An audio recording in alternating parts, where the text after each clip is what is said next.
All the quarterback talk you could want, a free agent draft for the ages, and absolutely no offensive line talk. That's coming up. I'm Jason Fitz. It's time for Zero Blitz. Welcome to Zero Blitz. I'm Jason Fitz. We brought in a sharpshooter extraordinaire. We brought in an expert. We brought in a guru. We brought in the great Mike Golic Jr. You can check out Golic every single morning hanging out on DraftKings. Brother, thanks for hanging out with me. I know you got to see me at the Super Bowl, and now we get to hang out again after the Super Bowl. On a scale of 1 to 10, you missed me 9.5 since the Super Bowl. Does that feel accurate? I won't do negative because this is your show and I don't want to come in and immediately disrespect your house. Okay. But no, Jason was much famed around Radio Row. Anytime he sees anyone he knows, he just immediately starts shouting, wearing whatever loud, obnoxious bomber jacket he was wearing for that day, about how it's Jason from work. We know each other, to try and embarrass us in front of the room. Joke was on him. It was very easy for me to ignore, walk away, and pretend like I didn't know him at all. You cannot ignore the fact that multiple people now define me as sneaky tall. So I promised myself I would get sneaky tall in the first 2 minutes. Look, I mean, sneaky tall isn't quite as I was hoping for. Sneaky yoked. I've been working on that. I didn't get that, but I got sneaky tall. So I don't know, Mike, like you feel a little intimidated now that 5'9.5", like that half inch. It wasn't for lack of effort that you tried for the yoked comment too, because anytime Jason had an opportunity, he would tell anyone who would listen, I've gained 1.5 pounds of muscle in each leg, not just overall, but in each leg. That's fair. I put up 42 splat points over the weekend on my tread 50. So, I'm just saying, Mike, you ever want to get in the splat game with me? We can splat together. I've been in Los Angeles for almost 2 years now, which means I'm in the middle of a Pilates journey right now. Shout out to Legree Pilates at Studio MDR. That stuff is getting your boy right. I don't know if we can cuss on this thing, but I'm about to have an ass like a donkey in about 6 months. Wow. As opposed to, it was always really your biggest strength. Okay, fine. We'll talk about some football here. We're going to get to a free agent draft where we're going to go through and we're going to draft teams. We're going to put together respective teams without offensive linemen, because I think we can all agree that nobody cares about offensive linemen. Before we do that, though, that's just me throwing shade at you. Before we do that, I was spying your Twitter handle earlier, your X handle, whatever we're supposed to call it now, and you had some video out there at Caleb Williams, and because I am quarterback thirsty at this point, like I am stage 5 clinger to any quarterback as a Raiders fan, I am always interested in what you're seeing. I know you cover college football. I know you're starting to break down all of this stuff in your usual annual prep to be brilliant around draft time. So looking at Caleb at this point, have you seen anything watching some of the clips that are out there that has changed your mindset around Caleb Williams compared to, let's say, a month ago? No, I think Caleb's been one of the ones that's pretty consistent stock. And really the reason that happened, and the reason I think we're having a more informed conversation about him already, is because USC started to have the wheels fall off midway through the season when they played Notre Dame. And so we shifted from, Caleb Williams college football playoff talk, Caleb Williams Heisman Trophy talk, because about November that became kind of unrealistic. And all of a sudden people started doing more of the next level analysis once those things had gone by the wayside. And what we saw a lot of people start to come to the conclusion of is, hey, this Drake Maye kid might have a little bit more of a chance. Hell, I've seen guys like our buddy Field Yates over at ESPN say Jaden Daniels might have his day in court, the Heisman Trophy winner from this year, who affords you a lot of the dual threat capabilities that have become so in vogue for a lot of young NFL quarterbacks. And so, no, Caleb Williams has been consistent. He is every bit, and I know the pro comps are always dangerous, but he does a lot of the Mahomes scramble stuff in terms of what he's capable of. A lot of the Mahomes arm angle stuff in terms of what he's capable of. He's that creative. The difference is right now, I called him play extending Icarus because he tended to this last year fly way too close to the sun way too often. Part of that is because, as many people in draft Twitter are finding out, the USC offense was not an overly complicated machine that had a ton of options for Caleb when a lot of teams decided to start to blitz him. And so that became an issue. The protection was certainly an issue. And I think because he constantly found himself having to overcome a bad defense on the other side, he developed some bad habits of trying to do too much because he felt like he had to score 14 every play. And so I still think all the same attractive gifts are there. It's just going to be a matter of starting to pull him back a little bit off some of those things where his penchant for wow moments got a little bit overwhelming this year. So let me be reasonable for a second, because I think we lose reason in the these conversations about quarterbacks. Like a year ago, everybody was just sure that Caleb Williams was going to be the second coming, right? And I think that's fair to say that this year, maybe some of that mindset has changed. But I also think that's a fair thing to happen. Like the more somebody plays college football, the more tape you get on somebody. The more tape you get on somebody in positives and negatives, the better informed your opinion becomes on them. Like I see a lot of people saying, yeah, but what about last year with Caleb? And I guess the thing that keeps hitting me, Mike, is last year's opinion about Caleb is allowed to evolve into this year's opinion. So there is some room for nuance in the conversation of whatever he was doing last year that made him look can't miss. This year, some of that took a step back. And it's okay to acknowledge that while also acknowledging there are reasons for everything that we're seeing.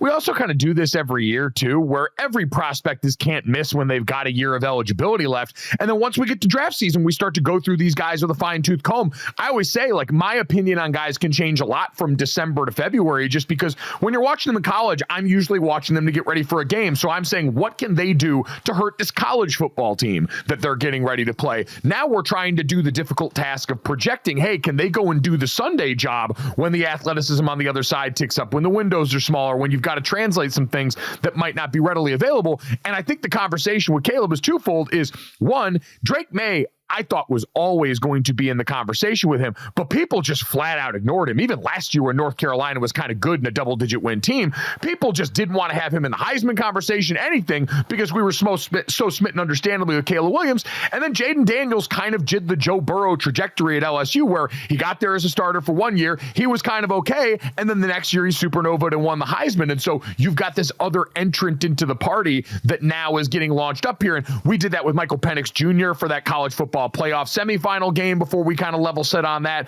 Bo Nix has never really gotten the hype train out of the station yet, but it's early in draft season. So I just think part of it is also we didn't have our eyes trained on some other guys because a lot of people didn't watch North Carolina football for the last couple of years because they either just ignored the ACC or because this last season they were underperforming.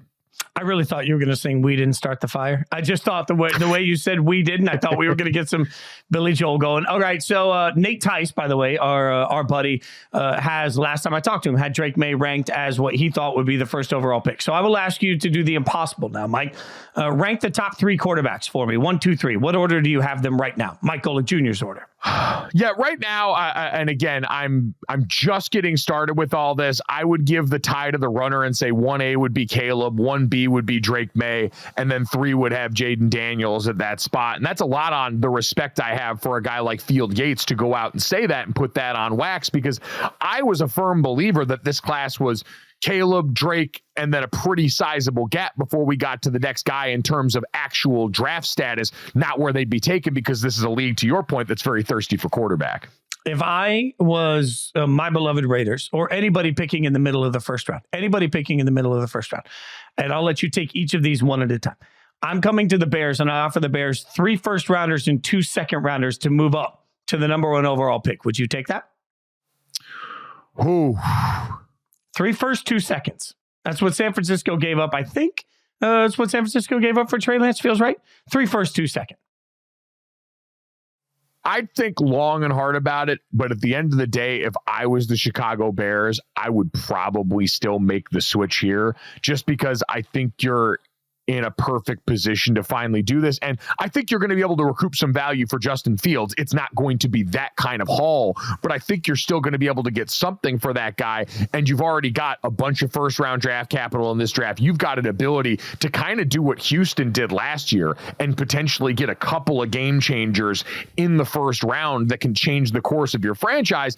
The difference is, it's Matt Eberflus running it back. And while there were some strides made at the end of last season, it's a coach that's walking into this year very much on the hot seat. So it makes it a little precarious. With that kind of price tag, you got to think about it. But my general position on this draft has been, hey, you need to reset the clock with one of these prospects that's a guy that was in the caliber that Justin Fields was when he was coming out of the draft, but doesn't have now multiple years of people poorly wiring him for the NFL with all the coordinator changes and the bad foundation that was going on around him. That just makes it increasingly less likely that a player like Justin Fields at this point in his career with that same organization organization is going to have a high likelihood of becoming the guy you drafted him to be. He still could be successful elsewhere, but I just think based on what's already happened, Chicago has not done their part, and Justin's not done his part in certain extents. He has improved in areas we would hope he would have, but I just think it's time for a fresh start. And while you've got this opportunity, that value proposition of already being at the first pick to me is just too much to pass up. Yeah, I'm not sure you can pass up on the first overall pick multiple years. I'm not sure when you're a franchise that has not had a bankable, oh my God, quarterback, maybe ever, right? Like if we're going to say since Jim McMahon, right? Like I think that these are all variables that play into the consideration that the Bears have to play into here. So I think that there's nothing. If I'm the Bears, there's nothing I would take that moves me off the number 1 overall pick. So same exercise, 3 firsts and 2 seconds for Washington's 2nd overall pick. You're Washington. You've got a new coach coming in. You've got a new regime coming in. You've got new ownership that needs to figure out how to sell the Commanders to a fan base. In my mind, Mike, I'm saying no to any trades because 2nd overall means I get the quarterback. I get the billboard out of it. I offer you 3 firsts, 2 seconds. You taking that to move out of the 2nd overall slot for Washington? I'm probably less likely, although I would say Washington does have, I think, a lot more in terms of need at this point. Like the one thing we saw for Chicago by the end of last season is offensive line and some of their draft picks over the last couple of years, and Tevin Jenkins and Darnell Wright had started to look pretty good, and that group had looked improved over the course of the year. Defensively, they brought in Montez Sweat, and that really helped stabilize a lot of things up front. The foundation started to look like it was set in a lot better place. For Washington, especially defensively, you mortgaged a lot of that away, traded it away at the deadline last year. Offensively, we saw it was a struggle to keep Sam Howell upright, and he's just not a guy of the future. So again, you hope that the new regime is able to come in and pay immediate dividends. And while the Washington head coaching search was a bit of a mess and played out so publicly, you ended up with a competent adult in the room in Dan Quinn. And so I do think while you've got, again, this opportunity at the top of the draft, you probably don't want to mess that up unless, listen, your head coach and the evaluators on the staff look at those quarterbacks and don't feel the same way privately about them that we all seem to publicly right now.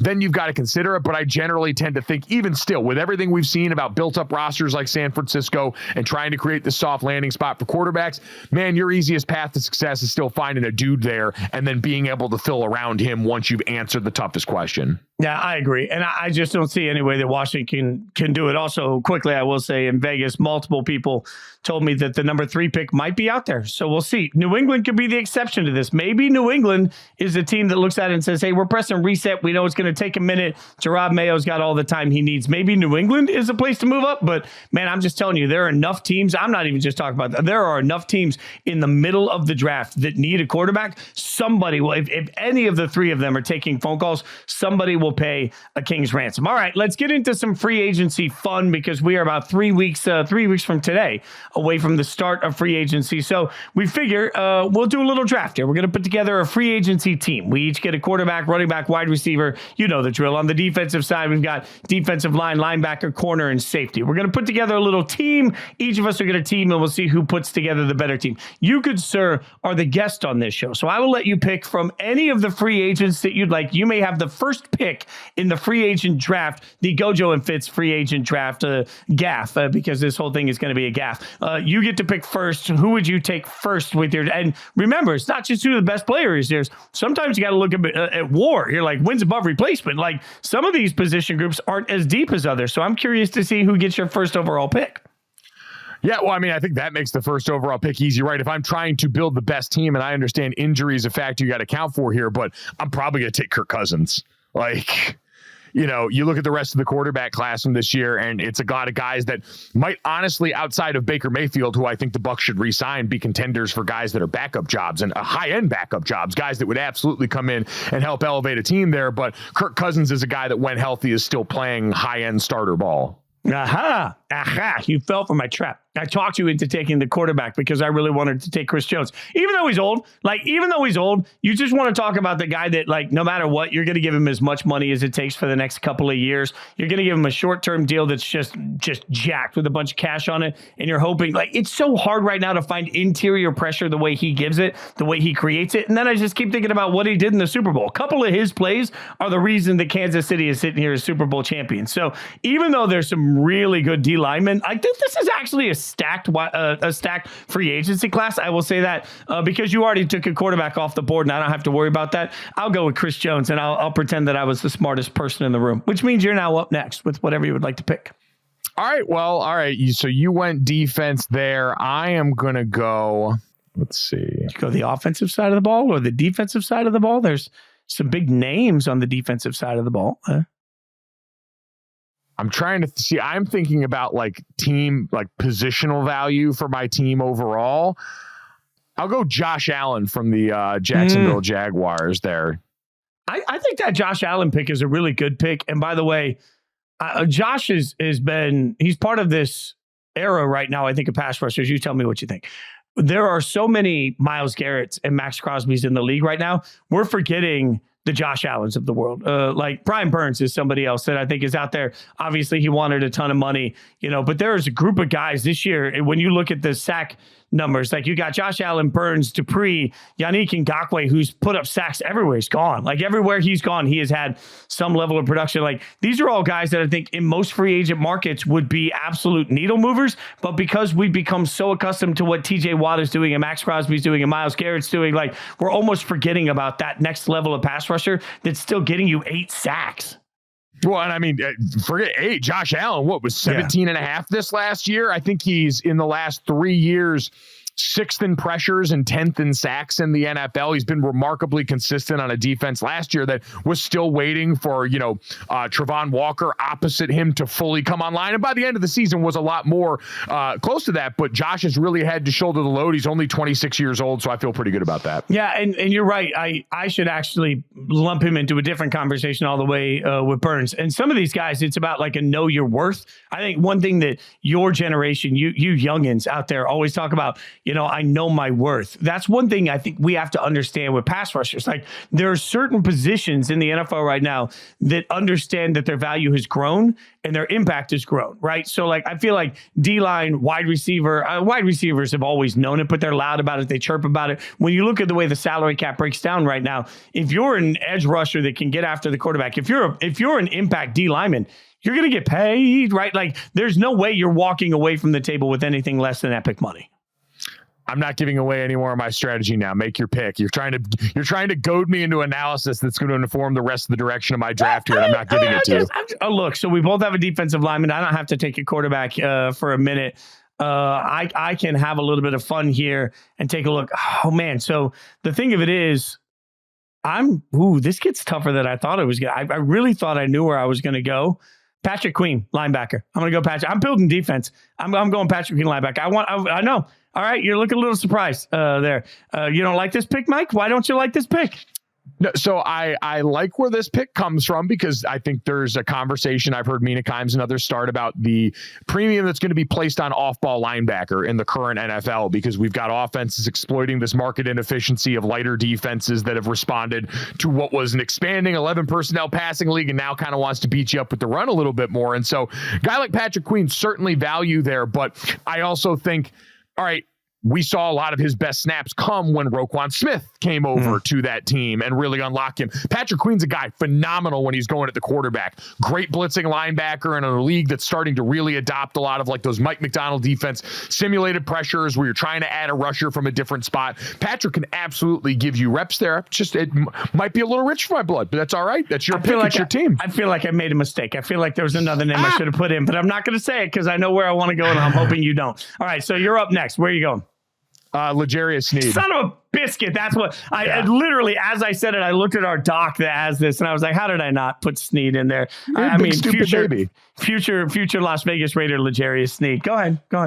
No, the way I look at football is I tie everything starting with the quarterback and then I work away from that. And it's, can you protect the quarterback? Can you get after the quarterback? And can you hold it up on the back end? Coverage and pass rush are so closely tied together. So I'll get Josh Allen up front, rushing the passer from the edge. I'll get L'Jarius Sneed on the back end, who's proven a very valuable top end corner in this league. Probably going to be worth about $18 million a year going forward. There's a potential the Chiefs could franchise tag him, but that gets messy with Chris Jones and some of the other stuff there. But if I'm just looking on talent, the guy's earned the payday and I can count on him to go out here and strap folks up.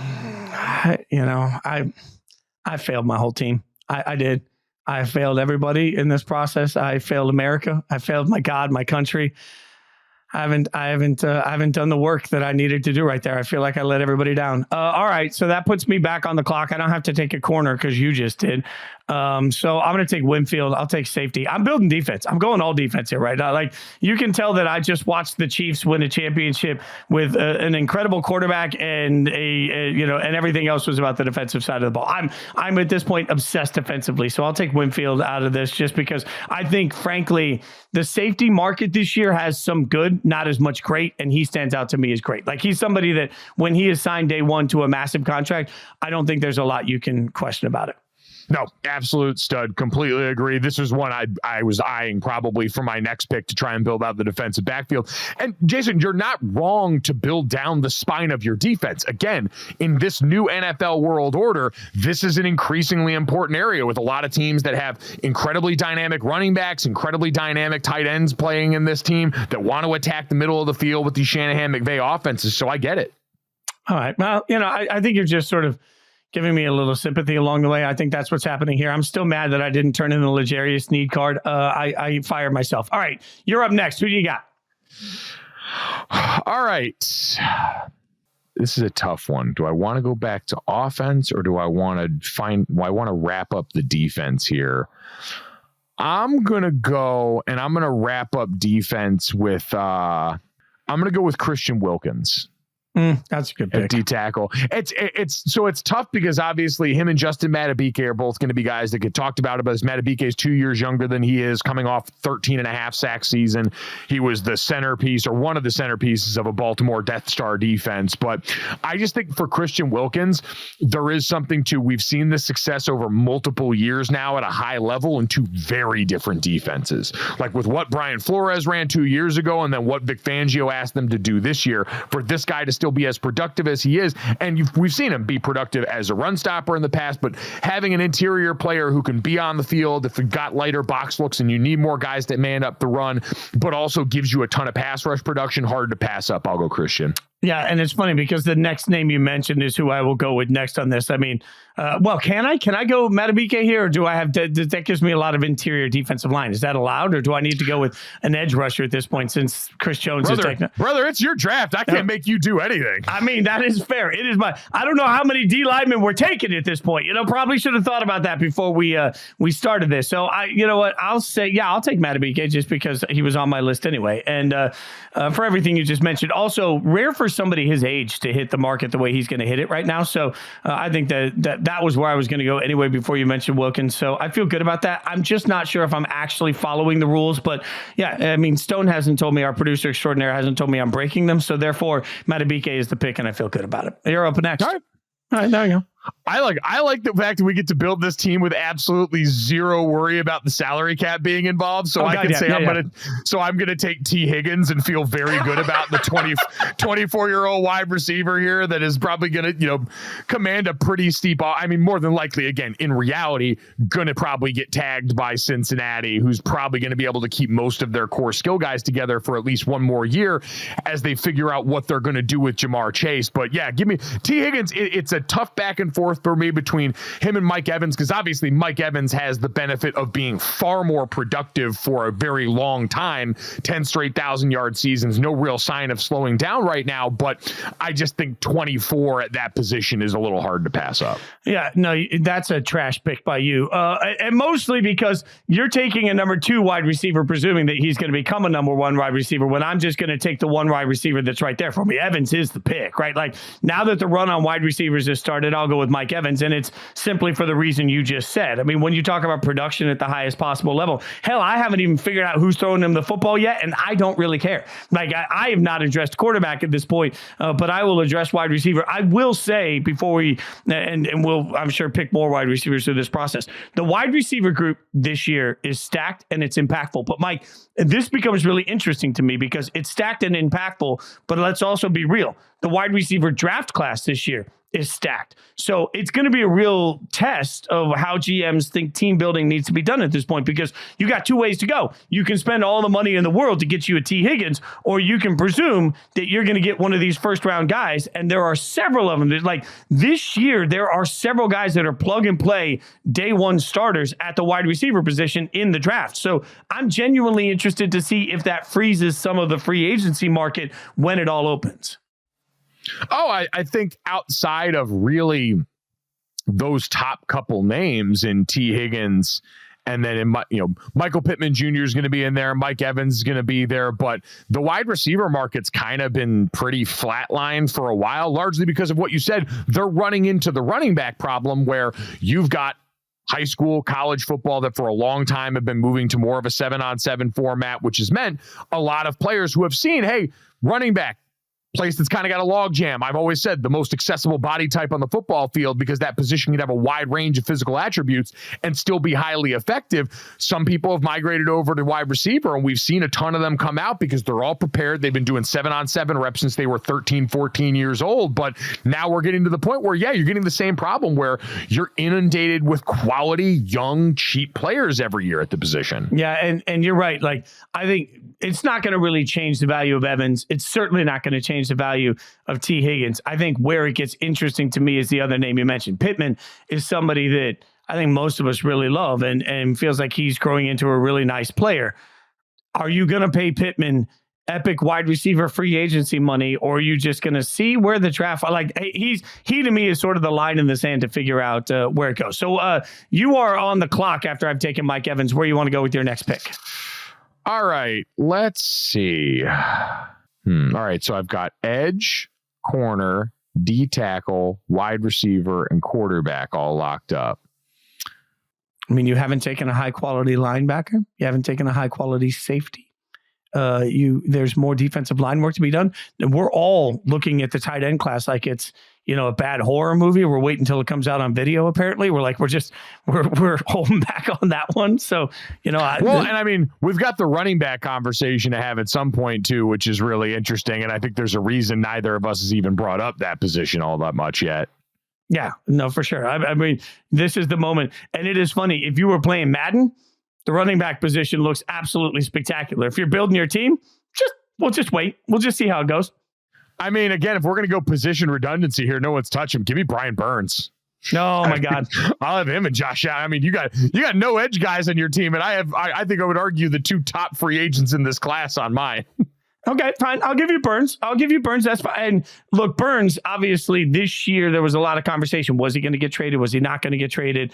What were they going to do with him financially? And I think people need to understand that the financial portion of this, we said know your worth earlier. The fact that Burns has been very set in I know my worth is a part of the reason he's even sitting where he is right now. Like, this is not one of those examples of he's hitting the market because they didn't want him. This is one of those examples of he's hitting the market because he's very clear on what he thinks he should make, and he's not going to take less than that. So like, I think sometimes free agency is viewed as a bit of a black mark for some of the players that hit it. I think this is more of a financial mark. So he's had at least 8 sacks every year since 2020, 12 and a half in 2022, which is the high water mark. So you could say, hey, you probably want a little bit more production out of your star high-end pass rusher, but that's also been a team that's been going through it, to say the least. And physical freak, again, another guy, I think he's like 25, 26 years old. So I'll take young, incredibly bendy, rare athlete edge rusher any day on my team. Yeah, okay. I'll give you that. I'm confident that I can take care of the edge rusher right here, and I'm going to do it with the name I mentioned earlier. Yannick Ngackoue is an easy one for me to pick up, and it is hard for me to figure out. If you go back and look at his rookie year, 8 sacks, since then 8, 12, 9.5, 8. The following year, what was 16 sacks, 10 sacks for the Raiders, 9.5 sacks. Now, he only had 4 sacks last year for Chicago, but every single place he goes, he puts up huge numbers. I don't understand. I don't know what happens with Yannick Ngackoue in a locker room that nobody wants anything to do with him, but the production on the field is that. So since I'm just doing this on paper and I don't have to worry about guys gelling in the locker room, that's the only reason. Like, I have no working knowledge. I just know that when you get after the quarterback, you rarely are let go. Multiple teams have let Yannick go. Every time he hits the market, they're like, nah, we're good. We're good. And all he does is go somewhere else and get a bunch of sacks. So I feel good that I just put Ngackoue on here. Him and Brandon Cooks are an incredible case study of players at pretty valuable positions who have always performed well, who are going to have an issue gear closet full of a variety of stuff by the time their careers are over. Yeah. Do you get to keep that? I've always you get to keep whatever you have, right? Like you yeah. Dude, I have so much stolen valor NFL gear. Like, I didn't play in a regular season game. I wasn't on a practice squad, and I still left with you get to take whatever you want out of those situations. So, like, it's not like I wear a bunch of it around town because I didn't actually play for these teams, but it makes great throwaway workout gear or beater gear while you're sitting at home. But you don't run around in your Saints gear from your time in Saints training camp? Like, I think you could. No, I don't think I could. No, I mean, I don't think I could. Do you still have your jersey from the Saints days? No, that was one thing I never got, and I had no interest because, again, I didn't actually play for them. I kept the stuff that was comfy. Like, I've got a really nice NFL crew neck that I wear as like a warm up shirt when I go to work out at certain places, and I'm just trying to get warm. It's still to this day incredibly comfy, fits like a glove, despite the fact that I had it when I was 300 pounds. So I kept stuff like that was more useful and comfy. But no, I don't have anything displayed in my house. I got Notre Dame jerseys places. That's all I really have. I know you have the Notre Dame stuff. I'm just saying that while you didn't actually appear in a game for the Saints, you did get beat up on the practice field for them. Doesn't getting your head smashed in by actual NFL players, doesn't that afford you the opportunity to keep a jersey with your name on it? Nah, my compromise is every once in a while I can go back in and use one of those old Getty Images pics of me from a preseason game somewhere, especially if it's a picture where I look particularly tough, knowing full well, again, I'm not trying to front like I was something I'm not, but those pictures are really cool. When I look beefy and strong, I like to remember that from time to time. We got plenty of picks to go. Plus, we'll explain why we're avoiding the running back position. That's all coming up when we come back. All right, so the draft is going through, and so far, I mean, I think it's pretty fair to say that I'm kicking your ass. I mean, just there's no bias here at all. I just have a better wide receiver and a better defense overall. I'm still a little burnt by the L'Jarius Sneed thing, though. Like, I failed my team. I failed everybody. Mike, we'll continue the draft going, but let's talk before because at this point you are on the clock. Let's talk about the running back position. I'm not trying to pin you into drafting one. Let me be clear. I just think we should have a conversation here because I'll read you these names: Derrick Henry, Josh Jacobs, Saquon Barkley, Tony Pollard, Austin Eckler. Those are the names that are in our doc for consideration in the draft of the free agency period. When you think about that, Mike, I know we all know that the position is devalued. I'm not an idiot, despite popular opinion. I get that. But there's a difference between devalued and a holy smokes, I cannot believe this list of names. These are all people that have had and continue to have some level of success in the NFL, and their brand, their name has some level of meaning. Yeah, they do. But we talked about this with wide receiver. It's tough when, hey, you look up at the Super Bowl this year. The Super Bowl is the perfect case study for why the running back spot is such a difficult eval. Because we all saw in the postseason it was important. Jahmyr Gibbs was incredible. Aaron Jones and A.J. Dillon in that backfield for the Packers were incredible in different spots for that team and that run game that was super important. And then you get to the Super Bowl and you had Christian McCaffrey, who's the best running back in the NFL and the highest paid running back in the NFL. And on the other side, Isaiah Pacheco's a former 7th round pick. Both of them were integral to their team. Both of them had stretches where they were really, Christian was the, offensive player of the year. He's the best running back in the NFL by far. But Pacheco was a really important part of a ground game that had started to become this huge piece of what the Chiefs were known for. And he was a 7th round pick, and we've seen those littered all over the league. So it makes this tough. Where's the line, though, between look, I want great players and I got to win games. And again, I'll just wear my Raiders fan up for a second. I've watched a team, my favorite team, for the last 2 years with one of the best running backs in the NFL, one of the best wide receivers in the NFL, and one of the best edge rushers in the NFL. 3 positions of absolute dominance and it got them 6 wins a couple of years ago and 8 wins last year. Like, you ain't winning games. But then the other side of it is you got to have talent to win games. So, like, I'm not even sure what the hell you're supposed to do. Like, where is the line between I want to have a great player and I need to have a great team? Because great players, other than Patrick Mahomes, don't seem to be enough to win you football games. So the NFL is always really interesting when it comes to how you want to phrase it like that, because you're at the mercy in a salary cap league of the specific talents of the specific bodies that are available to you on your team. Like, you're always accounting for resources differently. And so I think running backs right now, I always thought a lot of the future of the position for high-end players who were productive, young in the middle of their 20s, and had largely avoided serious injury. I thought what was going to be predictive was the Derrick Henry contract, the most recent one that he signed, where it was in like the $12.5 million a year range. So you're a little bit north of the tag for that position. You give them the security of a few years. You lock them up in the middle of what are the most productive years by far, from like 25 to 28.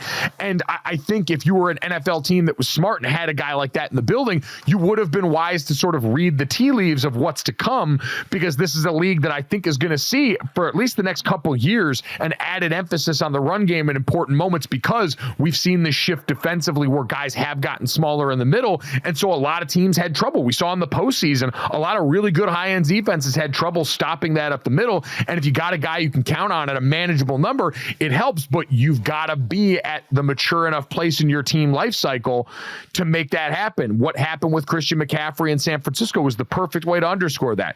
He is no doubt one of the best offensive players in the NFL. And in Carolina, that didn't matter because their roster wasn't mature enough to support that. Yeah. And it's interesting because some of these names that we'll get to as we draft, you look at it, you're like, man, perfect fit for Buffalo, right? Like, perfect fit for a team that needs to be able to run the football. But at the same time, I wouldn't be surprised to see, like, Austin Eckler is somebody that is just, he's won people fantasy leagues for years. And you know, at that point, like, this is a reminder, it's real football, not fantasy football. Like, as cliche as that all sounds, like, I wouldn't be surprised to see Austin Eckler take a mid-range deal to go be part of a running back by committee situation. And that's far different than it looked a year ago. Like, I mean, just Josh Jacobs go back and become part of a running back by committee situation. Like, these are real conversations about guys that they're not old. They're not worn out. Derrick Henry being the exception. He's had the most wear on his tires, yeah. But the rest of this class, we're not talking about old guys that can't play. No, we're not. And they'll all find homes. But to your point, I think it's also going to be last year we had the running back Zoom conversation and they're reckoning about what their value was. I wonder now if that they've seen, hey, it's been a pretty resounding no from most of the league. If some of these guys will say, hey, I'll take a little bit less money.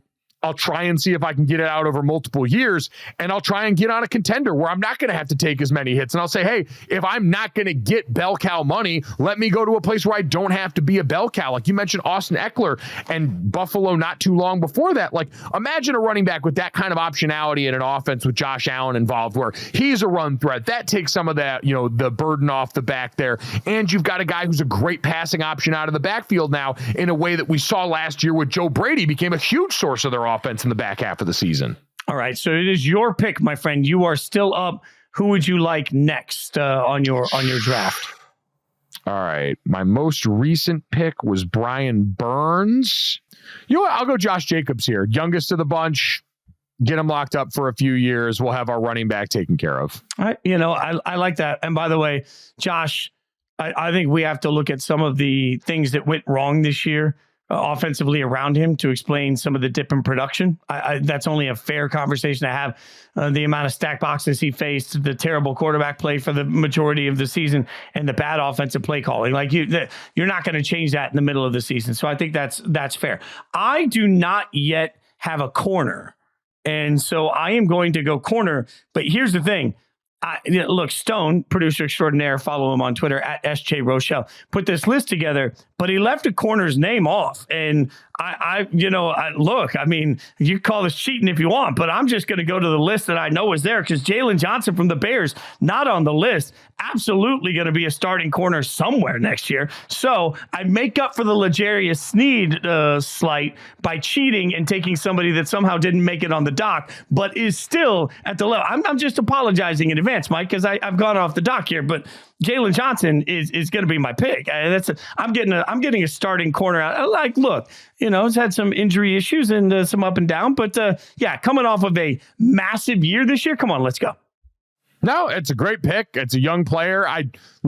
Have I been looking around on the internet for some prospects that are off the sheet? Yeah, so I don't begrudge you that. Okay, that's fair. All right, look at that. I felt bad.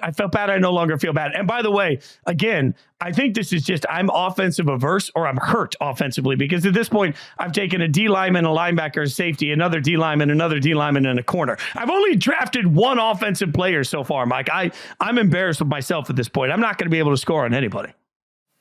No, it's going to be pretty tough for you there, but good news is there's still time and plenty of players. And hell, we saw defense win a championship this year. I mean, I know everyone says that and it's the cliche, but the Kansas City Chiefs defense is the reason they stayed in that game long enough for the offense to make a play and go win this thing. So it's not a bad strategy at the juncture we're at right now, considering the best team in football just did it.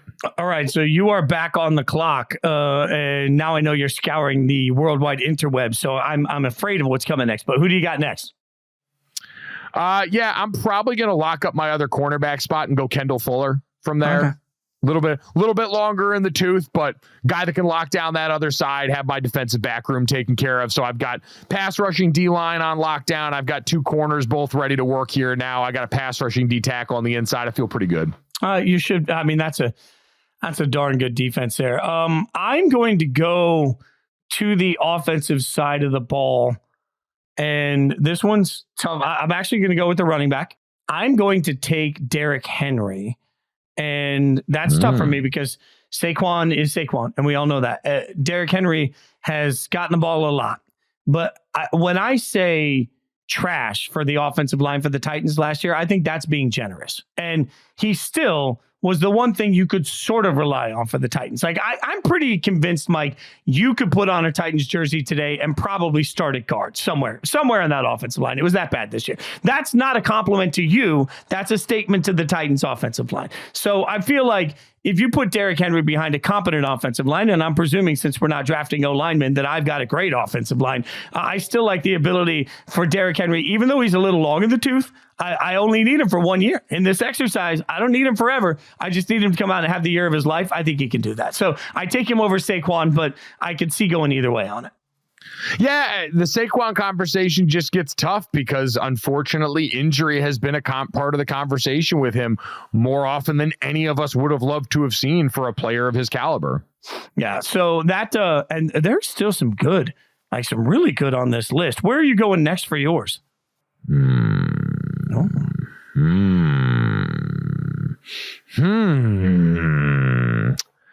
You know what? Just to mix it up and get another part of the conversation in here, let me just check the age on this one guy. I'm trying to make sure that I have a relatively young roster in here. You know what? I'll just, so we can mix in a little bit here. We've talked about this. I'll go Dalton Schultz. Been a remarkably reliable tight end option in the league for a while now. I really liked him in the middle of that Houston offense this last year. And so I'll go Dalton. All right. Dalton is our first tight end off the board. Dalton Schultz, I like in that a lot. And I don't know that there's a ton in this tight end free agency class that I love. So I'm just going to avoid it like a coward. I will go with Pittman next as my next wide receiver. And that's just to get the wide receiver room built. So I've got Evans and Pittman. I wish I had a little bit more, barn burner, oh my God, speed out of that. But I will take Pittman and Evans with whoever's throwing the ball to them. Feel pretty good about that in my wide receiver room. So we are now back to you, good sir. All right. So you've got your wide receiver room taken care of here at this point. I'm done. You're good there. All right. I need to get a start here. I'll go. I'd love to take Levante David, but 33 is just pretty old for that guy. Still very productive player. Respect the hell out of him. I'll go if we're going to do linebacker, I need to finally get one off the board here. I'll go Frankie Luvu from the Carolina Panthers. He's also off the dock here, but young, was kind of like the football hipster darling from last year. I'm not going to lie, I didn't pay much attention to the Carolina Panthers defense this last season, but I'll take a young guy who is well regarded by enough people I trust. No, that's okay. That's really good. I can't even critique that. That's a really good call. Because neither of us have watched all that much Frankie Luvu, but I know enough smart people that before the season were like, Frankie Luvu, pretty good football player. And so I'm willing to go on last year's reputation to buy here because the rest of this linebacker free agent class doesn't totally blow me away. Yeah, look, you're not wrong. And all of this, I think we're all going to be taking somebody that we're like, sure, yeah, out of the linebackers, except for Patrick Queen, who is a well-deserving second overall pick. All right, so that puts me back on the board. I need one more D lineman, and I am a little nervous about the way the D line is packing out. So even though, again, he did not make our list, Danielle Hunter, Vikings is going to be my last D lineman. So it gives me somebody. Oh, he is on the list. I didn't see him there. Hunter makes the list for me. So that's my 14th. I'm trying to basically get some people at this point that can. I'm trusting Chris Jones to be basically everything in the middle of it, and everybody else is just going to be sort of positionless. I'm playing positionless defense, Mike. That's what we're doing. I'm going NBA style with my D line. All right. So just to be clear, your D-line has Justin Madubuike, Danielle Hunter, Chris Jones, and Yannick Ngackoue. Yannick Ngackoue. Okay, all right. So I need one more on the D-line, but you're done picking there, so I don't really have to worry about that now. Honorable mention for me went to Chase Young, but I just don't know if I just don't like Chase Young. I always go back to the moment you and I were standing on the sidelines, Nebraska, Ohio State, and he walked by you and a couple other former players, and somebody standing next to us just said, "My God," and you said, "He's huge." And I'm looking at all these guys that played high level football, and I'm like, if you all say he's huge, like I just can't get that baked out of my mind. Like I've seen Chase Young, I've seen Chase Young, I've seen both of them. Chase Young far more imposing than Chris Young. Chase Young up close and personal, very scary. No, it is a confirmed big scary man. So don't want any problems with him. But yeah, the vibes were really off at the end of that season. They ended up having a pretty good Super Bowl. Sack early in that game was pretty effective, especially against the Chiefs tackles that we know were a little bit of struggle. So shout out to him. I won't go there now though, because I don't believe I have a safety yet at this point. So I'll go Kyle Duggar from the Patriots. I'll go smart, versatile, more box safety than anything else, but big guy, former first round pick, has been pretty solid. Smart guy that's had to play in a smart guy defense. Never wrong having that in your room. I like that. I need a second corner. And because I have Jaylon Johnson, who is young, I will then take Stephon Gilmore, who is old. I will take old to mentor young, and I will put the two of them together in one secondary. That's an easy pick for me. Gilmore gives me a little bit of experience back there to help with this process. I like that. You're back up. So I need another safety, another linebacker, and another wide receiver, and then I'm done. So next, you know what? Next linebacker, I'll bring Levante David in the room. I'll have an old guy to mentor a young guy again. Damn, God, you know what? Hold on. Because him and Bobby Wagner, that's really coming towards the end. Of it there. I don't think I trust Devin White without Levante David's mentorship there. I just need one more quick Google on this. This is great podcasting, by the way, to make everyone sit around here and wait for me to figure out how old Willie Gay is. Oh my God, that's amazing. Oh, 26. Oh man. Oof. Ooh, Jordan Brooks is up here too, though. Especially when healthy, like what he had done there. I'll go Willie Gay, though. What the hell? I'll get a Chief in the mix. All right. I appreciate that. I was going to go with Devin White, so I'm just going to make that easy and get my second linebacker out with Devin White. I'm with you, a little up and down, and I'm the first to admit there's certain guys that when they came into the league exploded so much that everybody still sees them some kind of way. I feel like in some ways that's Devin White. Like the name Devin White carries more weight than the play Devin White did this year particularly. But yeah, I'll take Devin there. I feel good about that. One of two Devins in that linebacker class with him and Devin Bush that I believe were both drafted in the first round. And I think Devin White was the horse guy, if I remember right. No, he was the guy that was really into riding horses. So incredibly athletic. That is a fun fact. I mean, I'm sure we did that draft together, and that shows you that A, drugs are bad, and B, my short-term memory is just shot because I don't remember that. All right, there we go. Put you back up, and what do you're almost done. We're both almost done. I mean, I still have to take a quarterback and a tight end. So that's all I have left. I think you have, so that means you probably have 2 left. You have 2 left? I have 2 left. I need another wide receiver and I need another safety. So safety, I'll go.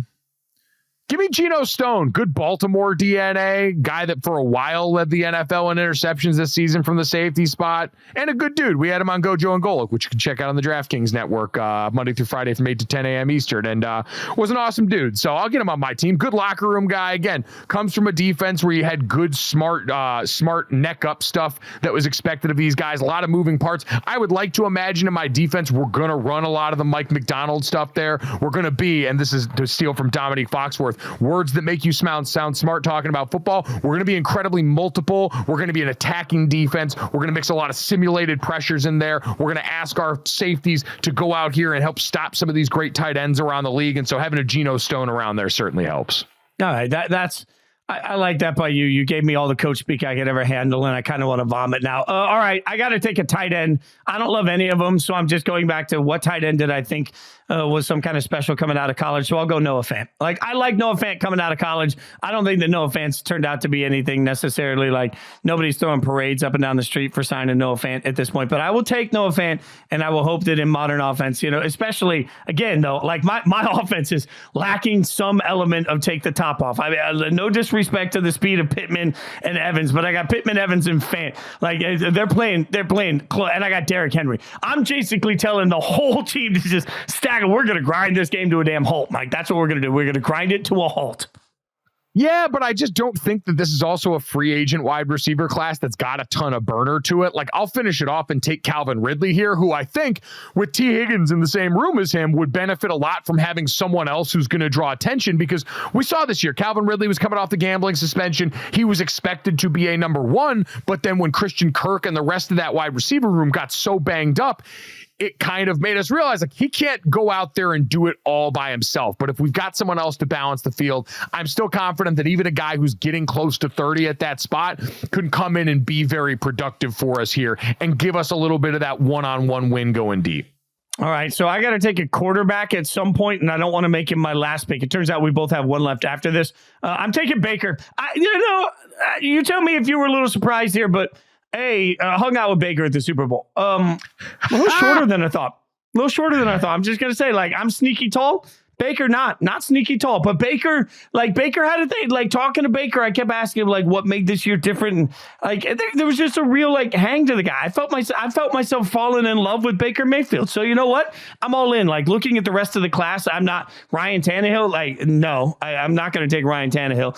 Jacoby Brissett, no thank you. Mitchell Trubisky, don't insult me. Marcus Mariota still in the league. So that leaves me with Baker Mayfield. I'm taking Baker Mayfield here, and I feel reasonable about it. Jimmy G could have been a good call, but he's suspended for 2 games. I kid. No, but I do think, looking at the rest of the class, like, I don't know what Ryan Tannehill is viewed as the NFL from the NFL anymore. Like, that guy could be high-end backup by the time we get to the start of the season this year. Someone you bring in to challenge a young guy that might be a little bit more unproven and see if he can be your bridge starter. Marcus Mariota, that ship's sailed. Trubisky's going to be no one starter again. Jacoby Brissett, I'll keep saying this, that needs to be who the Jets call. Like, I saw Mike Tannenbaum go on Get Up the other day and say that Russell Wilson should be the guy that goes out there and is the backup for the New York Jets. But we're going to live in the real world, and something I think is far more likely. Jacoby Brissett is everything that Jets ownership right now is begging this team to go and do after the debacle that was last year. He's got plenty of experience being that guy, so he's not going to be threatening to Aaron Rodgers. I think that would work really well there. My last pick, I know I need another D lineman. I'll go Leonard Williams Williams here. I'll prioritize stopping the run in the middle. We have Christian Wilkins, so I don't think we need a ton of pass rush juice from the other guy, but guy who, again, showed up in Seattle, was able to be helpful and effective there, and I think could be, he's a guy that, like, this year too, as we talk about the Dallas Cowboys and what they've got to do this offseason, which also includes, don't ask Mozzie Smith to lose 30 pounds when you need ass in the middle of the defense. Please, for the love of...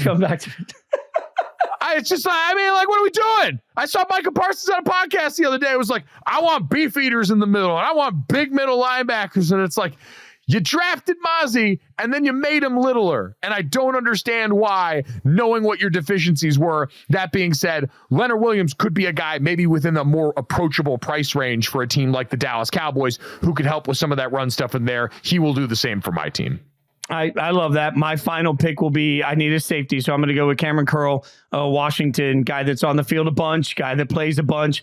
He's just sort of around the ball a bunch. Pro Football Focus had him graded out really well. He's actually somebody that I've had my eye, like, he's one of those guys that I think in free agency, he's going to get a moderate deal and everybody's going to say, oh, sure, whatever. And then all of a sudden he turns out to be an every down starter. So I actually feel pretty good about, like, my defense overall. We'll throw this out to the people and let them decide which one of our teams are better, which will only lead to measured and intelligent responses, I am sure, Mike. I mean, if there's anything I'm sure, it's that when they see this drafting process, people will be like, man, you guys are really great at this, and I have no critique whatsoever.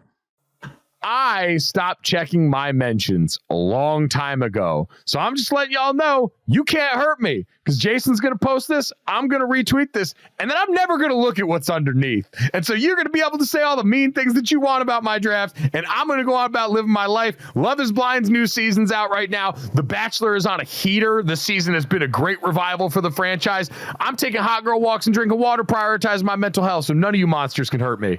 Look at that. All right, Mike's team: Kirk Cousins, Josh Allen, L'Jarius Sneed. Golly, that's really good. Wilkins, Higgins, Burns, Jacobs, Fuller, Schultz, Luvu, Duggar, Gay, Stone, Ridley, and Williams. Man, your team sounds really, I'm not going to lie.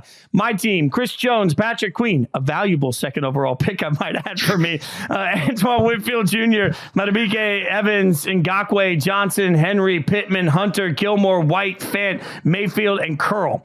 I think you kicked my ass. I think that's what I read that and I'm like, man, I don't like, this is how I feel every time I do a fantasy draft. I feel great when it's going on. And then at the end, when I look at my team compared to everybody else's, I was like, man, did I take an edible before? Because I felt like I was doing really well. And at the end, I don't feel like I did all that hot. You know what? You prioritize middle linebacker in a way that the Philadelphia Eagles should have last offseason. So if you were drafting for them, that becomes something where you can go, all right, you know what? We understood the importance of this area on the field. We believe it has value to our roster, and we can go forward from there. And great name, guy that looks super badass in a uniform. So never get wrong with taking a guy that's a good first off the bus candidate. You know, the real lesson I've learned here is that because you started this episode talking about, junk in the trunk, that's all I was thinking about the rest of the episode, obviously, because I definitely got beef. I got beef all over my team. I got a beefy team. Like, that's all. I got a team full of beef. I'm going to keep saying beef until everybody's uncomfortable. That's what we're trying. Let us know who you think had the better team, but not Mike, because he won't listen to it. But you can check out GoJo and Golic on the DraftKings Network every single morning, hanging out. And congratulations, you guys are also hanging out on VSiN now every day, every weekday. Is that right?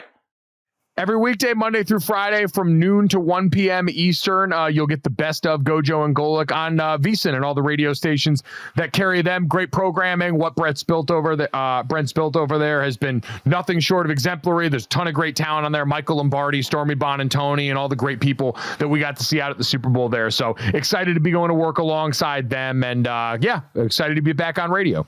I'll be back Thursday with inside coverage with C-Rob and Jory. As always, follow us on Twitter at Mike Golic Jr. to get to Mike, at Jason Fitz for me, at SJ Rochelle for Stone, our producer behind the glass doing God's work. Leave us that 5-star review. Rate, subscribe, tell your friends, your family, and enemies. Tell everybody to hang out with us every single week.